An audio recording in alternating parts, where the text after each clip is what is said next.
Let's just get started with talking about a topic I'm going to discuss tonight, and that is the budget. Yeah. And I know you've appeared before Appropriations to talk about the budget, but in particular, one of the things you've been concerned about is wages for farmers. So talk a little bit about that. What's going on when it comes to farmers that the public should know? So obviously the budget process, as you said, is ongoing, and we've been working with our friends in the General Assembly to address the issues that we need at the Department of Agriculture. You know, agriculture is our #1 industry. It's the backbone of our economy. It's what we do well in the state of Georgia. And the Department of Agriculture, and it's an honor to be the 17th Commissioner of Agriculture for our great state, but the Department of Agriculture oversees and helps ensure that our #1 industry is successful every single day, from the farms to fuel pumps, grocery stores, gas pumps, convenience stores, everything in between. And the department oversees a lot every single day, whether it's helping our farm families and producers and ranchers, or all the way to our consumers and consumer protection. So for our #1 industry to be successful, we've got to have the resources to ensure that the agency that oversees that industry is successful, and as well in that consumers can rest assured that their food is safe, that food security is paramount, and we work to do that every single day. But you know, our farm families have been facing a lot over the last few years, and the issues we've been dealing with. We've seen the retail dollar back to the family farm in just the last 10 years decline by about 20%. It's declined by 50% since 1980. And so it's been difficult in agriculture in some aspects. So when you see the retail dollar go in that direction, obviously that's going the wrong direction on our family farms. And so working to ensure that we have the right policies in place, but also have the resources we need as an agency to help ensure that our farm families are successful. That's what we're working to do across the street with our friends in the Capitol and under the Gold Dome. Because if we're not successful, we can't help our farm families and our ag industry and our consumers across the state be successful as well. So we look forward to continuing those conversations to ensure that all of agriculture can continue to be successful in the great state of Georgia. One of the things on a House budget deals with food inspectors and trying to increase the amount of money that they're paid in order to keep them. Tell people how important that is. It is very important. Matter of fact, in the Department of Agriculture, we have a significant number of vacancies, unfortunately. And I know some of my other fellow colleagues and agency heads are facing some similar issues, but at the Department of Agriculture, as I mentioned a second ago, for our ag industry to be successful, the department needs to be successful. And so I'm very appreciative of the governor and his work and our work with OPB and them including additional funds for our inspector positions here at the Department of Agriculture to bring our salaries up. I'm appreciative of the work that the General Assembly has done, both the House and the Senate, in helping us ensure that we're working towards keeping those funds in the budget and helping our folks out here at the department. You know, if we can't hire people to oversee the industry, it's a lot harder for the industry to be successful. And in some cases, those inspectors are required to be in those food processing facilities for those facilities to operate. So if we want to expand business in our state and continue to allow opportunity for growth, both in the ag sector and in the processing capabilities to be able to put those fresh fruits and vegetables and food products on shelves that consumers can rest assured and rely on and that are Georgia-grown goods, we've got to have folks in those facilities. And if we can't hire those individuals to work in those facilities, it makes it difficult for us to allow those facilities and those operations to be successful. So their success is related directly to our ability to ensure that the department is successful. And so we're very appreciative of those additional funds. It's going to go a long way in helping ensure that we're successful as an agency, that we have the amount of people and the inspectors we need, but it also shows appreciation to our employees that work every single day. Over 500 employees in the Department of Agriculture that work to execute the mission that we're tasked with as an agency, and I'm very blessed to have a phenomenal team. And I look forward to continuing to advocating on their behalf to ensure that the department is successful, which in turn allows agriculture to be successful as well. Yeah, let's talk about the specific a part of the farming industry, and that's hemp farming. Yep. You had some bills dealing with hemp farming. Talk about those. So we do. The hemp industry is one of the newest industries, if not the newest industry in the state. As you know, just a little brief background, in the Farm Bill, federal Farm Bill, it legalized hemp production in America. And so as a state senator, I was actually on the forefront of that, working with one of my colleagues and former colleagues, Representative John Corbett. He and I are actually the ones that work together to set the groundwork for the hemp industry in the state of Georgia. Obviously, we didn't know everything then whenever we were working to get it off the ground like we know now. So what we're working on are common sense bipartisan legislation that we've seen implemented in other states across the country. But it does a few simple things. It ensures that our hemp industry, number one, can be successful in the state of Georgia, both industrial hemp products, whether you're making rope or you're making board or concrete out of it, or on the consumable side, the products that people use in some cases that they utilize, whether it's an oil or another type of product. And so ensuring that it's successful is key. And I think the important part is the hemp industry in our state is supporting what we're doing. They are very supportive of the work that we're doing. So we have their support. We have the support of our sheriffs, the prosecutors, and many, many legislators, obviously, because we've been working with them to help us get across the finish line. But it does a few simple things. It adds clarity in the law. It requires for those products being sold to have a certificate of analysis, so the consumer knows what's in that product, which I think is very important. It restricts sales on those consumable products to anyone under 21. In the last couple of weeks, we've seen here, even in the Atlanta area, where we've had some children sent to the ER because they got a hold of a product that unfortunately put them in a situation where they had to be sent to the hospital.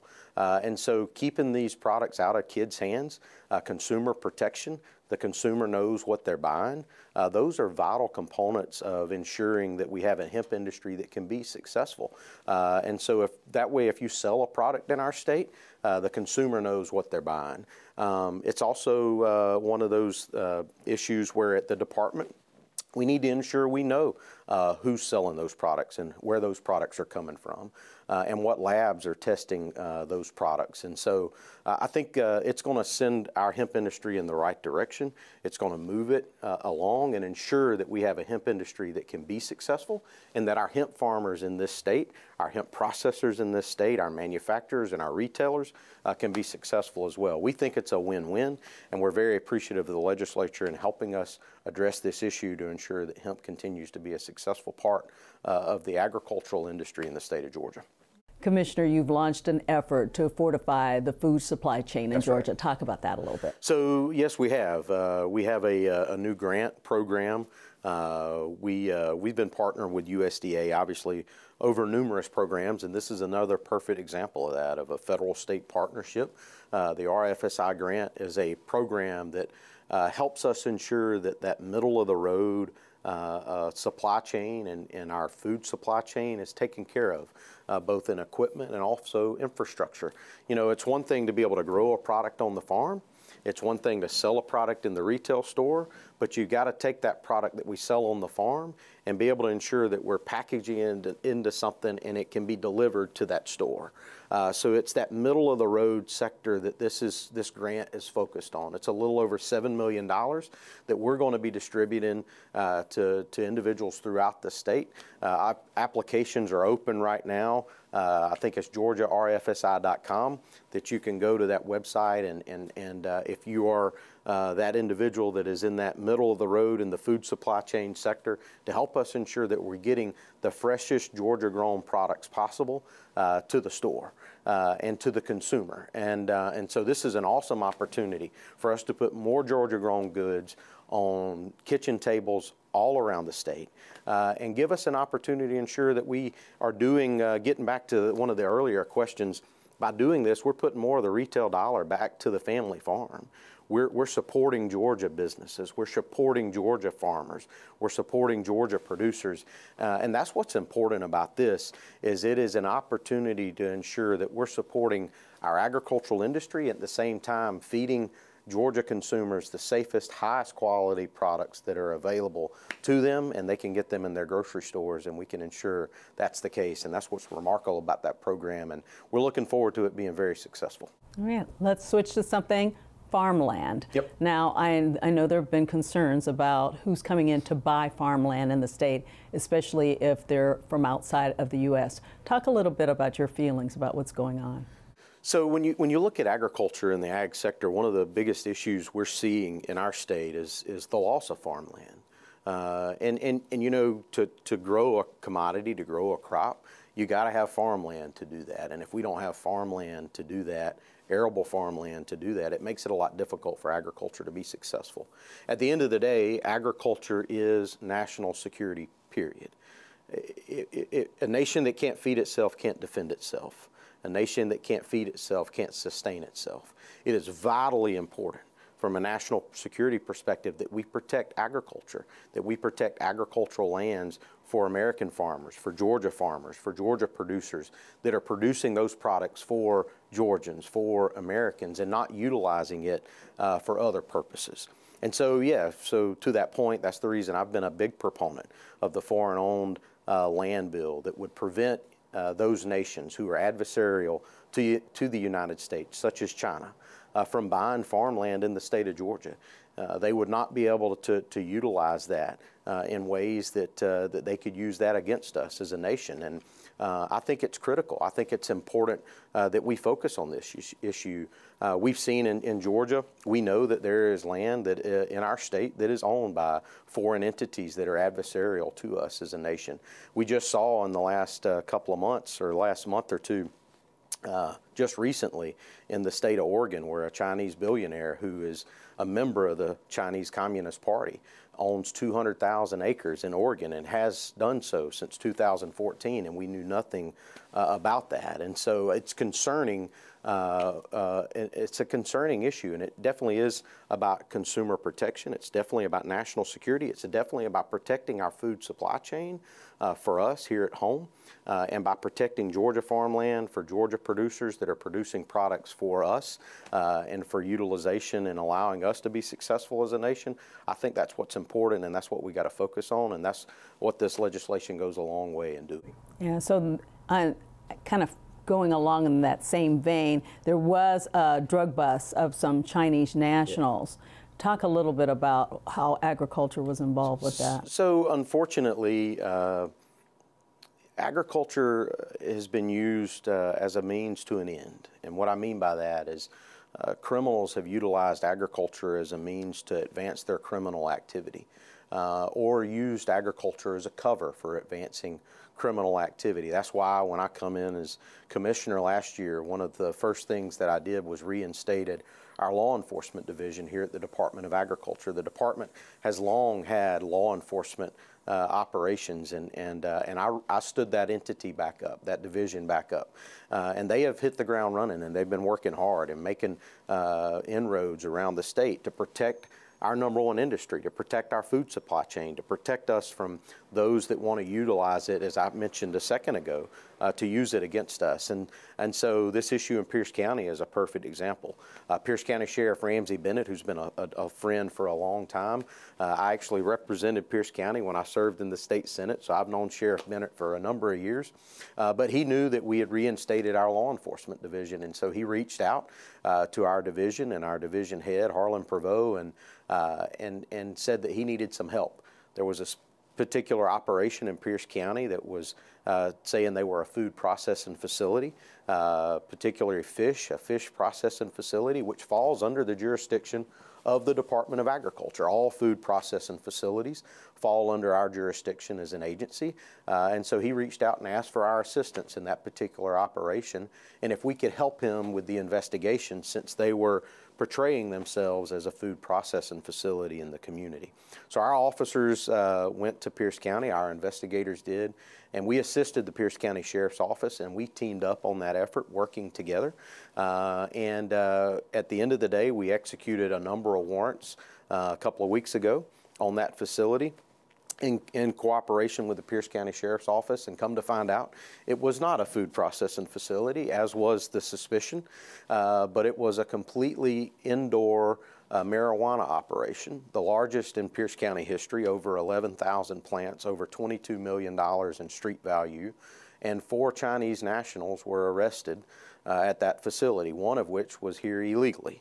And so when you get to talking about security issues in agriculture, this is a perfect example where, one, you have China, who's part of this conversation, especially with one of the individuals who's a Chinese national that is here illegally. 2, you have the utilization of agriculture as a cover for a criminal activity, as they were doing, because they were portraying themselves as a food processing facility, and doing all of that to address or further their criminal activity through drug production. And so that's a concern. And so we're very proud of the work that our officers did in cooperation with the Pierce County Sheriff's Office, and we're glad to say that that's off the streets, and that those individuals that are responsible are currently working their way through the legal system. Obviously, this is an ongoing investigation. There's a lot more to this. We know that there's more ties than just here, because this was a very sophisticated operation. We know they have ties around the country. And so we're really looking into this. It's very indicative of a national criminal network. And so our law enforcement division, in conjunction with Pierce County and state and federal entities, are working on this as we speak, and continuing the investigation to ensure that we get to the root of it and address it in the long run. So we're likely to hear more. There's possibility there could be more information coming out of this investigation. Yes, ma'am. Let's switch to something that I think some people don't even think about, technology and agriculture. So let's start with EVs to begin with. How does that play into agriculture, these electronic vehicles? So just to kind of, I guess, lay the groundwork, right, for how did we get into the electric vehicle program at the Department of Agriculture? So a long time ago, when the department was established, you know, when farmers traded their goods, right, they sold their crops or sold their product, you know, somebody had to oversee whether or not the scales that they were utilizing to sell those goods, whether it was a liquid good or a product like corn or cotton or peanuts, to ensure that those scales were actually reliable. So the Department of Agriculture became the agency that oversaw whether or not the measurement for those goods was accurate. So it protected the farmer, it protected the producer from those who may want to slide the scales one way, but it also protected the person buying the product to ensure that they knew that that product was actually the weight that it was being portrayed to be. So the Department of Agriculture for a long time has been in the measurement business, has been in the weighing business, and it started its roots in agriculture, which I think is really neat. So along comes the combustion engine and the sale of gasoline. So whenever the General Assembly decided, you know, hey, we need to make sure that the consumer's getting what they pay for. So who could oversee measurement of a sold commodity? Well, the Department of Agriculture was already in that business. And so hence the department became over making sure that at the gas pump, what you pay for is what you get. So if you buy a gallon of gas, you got a gallon of gas. And so whenever the electric vehicle conversation come around and the question started getting asked, well, how are we going to make sure that the amount of electricity you buy is what you get? And so the Department of Agriculture, we're already doing that for gasoline, obviously, but we're also doing it for the number of other commodities that are sold in this state, similar to if you go to a jewelry store. Those scales used at the jewelry store are certified by the department. The scales used at a grocery store are certified by the Department of Agriculture. So it's not just those scales or those weights and measurements that are utilized in the ag economy at a fertilizer dealer or a seed dealer or a cotton gin or a peanut warehouse. It's also in the consumer marketplace in many different places. So the General Assembly obviously knew that we are in that business at the department. So now we're over creating the program for electric vehicles to ensure you're getting what you pay for. So when you buy so many kilowatts of electricity, you actually get that amount of electricity for the price that you were told you were paying. So we're figuring this out, right? We're on the leading edge of this. And so we're grateful to the General Assembly. They've included some money in the budget to give us an opportunity to work on a pilot program to get this off the ground, to ensure that we're able to do that in the best way possible, what's good for the consumer, but also is good for the industry at the same time. And so we're working with our partners to try to figure out a way to move this in the right direction, to ensure that once this goes live in the next year or two, that when you pull up to an electric vehicle charger, you're getting what you pay for. And so we're looking forward to doing what we can as an agency to do what we've done for a long time, especially in the measuring business, is protecting the consumer. And they know that they're getting what they pay for. I think a lot of people will be surprised that's not under the Department of Transportation. That's right. That's right. Yeah. But it fits under the Department of Ag because of the role that we play in all the other items, which is why I wanted to kind of lay that foundation and kind of give some background as to why are we doing this anyway. So we'll look forward to doing our part in helping ensure that consumers are protected. Okay, let's talk about artificial intelligence and what's happening in farming, things that people would be surprised about. Yep. So, you know, when you think about agriculture, I think you got to kind of go back a little bit. So 1954 was the first year that there were more tractors in the fields across America than there were mules. So 70 years ago was the first time that we had more mechanical equipment than we did livestock or mules operating fields. So that hadn't been that long ago. And even prior to that, you know, there was a lot of advent and invention that moved agriculture forward. But we've seen significant advancement in the last 15, 20, 30 years than we've seen in agriculture in centuries. And so artificial intelligence and precision agriculture is an important part of about the ball in the right direction. You know, we've got to increase food production 30 to 50% to feed we've got to increase food production by about 50% over the next 30 to 50 years to feed the population. And for us to do that, we've got to utilize technology to help us move in that direction. You know, when I think about my family farm, you know, 7 generations, we've been farming in the same vicinity of the state since around 1820. You know, I still to this day still farm the same piece of land that's been in my family and farmed by a member of my family for over 125 years. And so when I'm out there on the tractor, you know, my great-grandfather and my grandfather and great-great-grandfather farmed that same dirt with a mule and a plow. And I'm doing it with a tractor that drives itself. With equipment that cuts itself on and off. And so where we've come in the field of agriculture is amazing. And it's important that we study this. It's important that we dive deep into it, which is what's important about the new precision ag farm going in Perry. That's been a priority of both Senator Larry Walker and Representative Robert Dickey that represent that part of the state, but also former governor, former secretary, and current chancellor Sonny Perdue, who lives in that part of the state, and also our governor, Governor Kemp.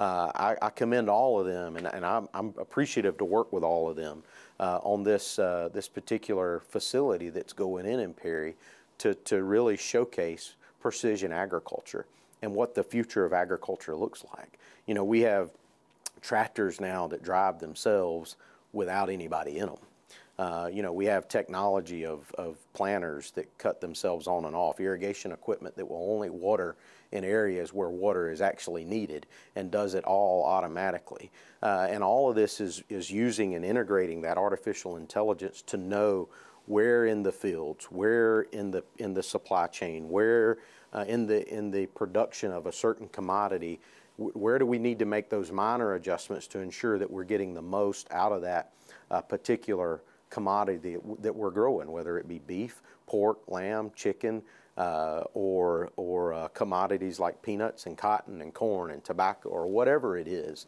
And so it's really amazing. I'm really excited about the future of agriculture from a precision perspective, because I think most Americans, when they think of agriculture, they think of cows, plows, and sows.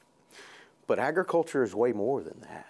And through innovation and technology and precision agriculture, we can show that it is way more than that, that it is a high-tech industry. And we've got to have individuals that are willing to go in this industry that have that understanding and that knowledge. You know, tractors today have thousands of lines of computer code. 25 years ago, they had no computer code. You know, we've come a long way in the agricultural space, and I look forward to where we're going, working with our friends at the University of Georgia, the College of Agricultural and Environmental Sciences, as well as Fort Valley State, and their role in agricultural research and the work that they're doing in advancing agriculture and moving into the next generation. It's really exciting, and I think there's a lot of opportunities in this field for many folks that want to get involved in agriculture. So we're going to see more production, being able to figure out exactly maybe the things that probably give farmers heartburn when it comes to knowing how to deal with things when the weather changes, things like that. That's right. And AI is helping with all of that. It will, yes ma'am. All right, thanks. Anything else you wanted to add? Well, I think a couple of things, you know, just really quick, you know, we've, at the Department of Agriculture, we just celebrated our 150th anniversary. We're the nation's first state Department of Agriculture, which is really cool. So Georgia was on the forefront as a state Department of Agriculture, created in 1874. And February 28th of this year was exactly 150 years of the department's existence, and 150 years of serving Georgia farmers, farm families, producers, ranchers, and consumers all over the state. So we're really excited about what we've done for 150 years and as an agency, but we're looking forward to the next 150 years and what agricultural opportunities are going to bring to our state. But agriculture impacts every Georgian every day. The Department of Agriculture impacts every Georgian every day.